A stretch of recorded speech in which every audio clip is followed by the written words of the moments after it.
Alright guys, how's it going? So currently about 4:30 a.m, just sat outside the gym about to pop in, but I thought I'd make this quick video for you. And this video is on how to quit something. Now, this isn't how to quit something long term forever, because I was thinking about this. I've never actually had to quit anything long term forever. I mean, like when you think of that, you think like hard drugs, like for example, and I've never really taken hard drugs.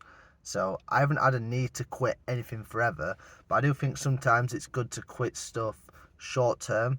So just a quick example of this, I've been absolutely hammering coffee these last like week or two, and it's pretty bad.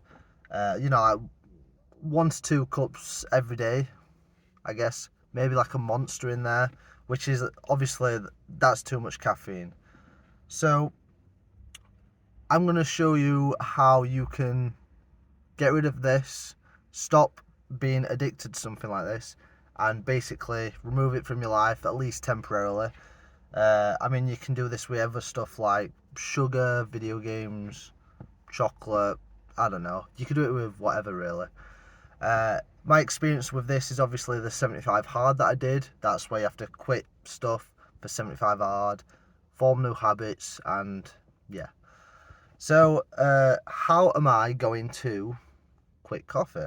Now, I'm only going to do this for a week, I think. Just because why not? Just because I can. Essentially, what I'm going to do is you want to pick a nice day to start. So you don't want to wake up that day and do it. You want to pick, right, from Monday. Today's Monday. I'm not going to drink coffee.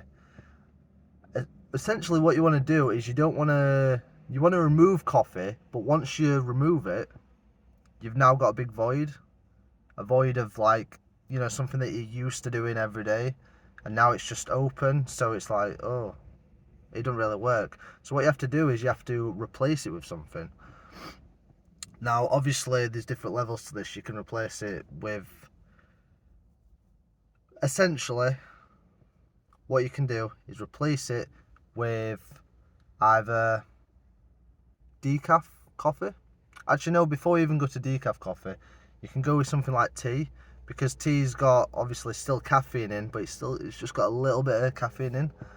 So you can either go the tea route and replace coffee. Whenever you would have a coffee, you have a tea instead.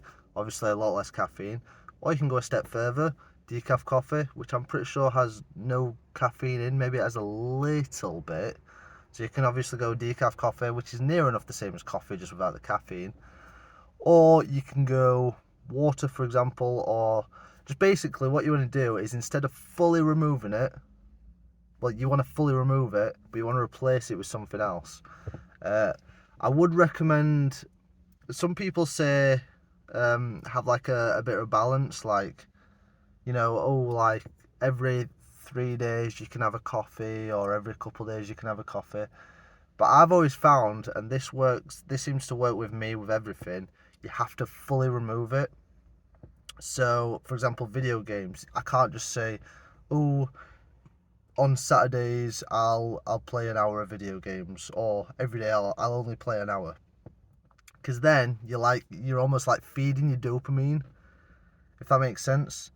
You're like every day you're going to be getting a hit of dopamine for games, and then it slowly turns into, oh, I'll just have one more game, or oh, I just need to finish on a win, or you know what I mean? And then that hour slowly becomes an hour and a half, 2 hours, and then you're back into your old habits. So essentially what you have to do is remove the video games and then replace it with something else.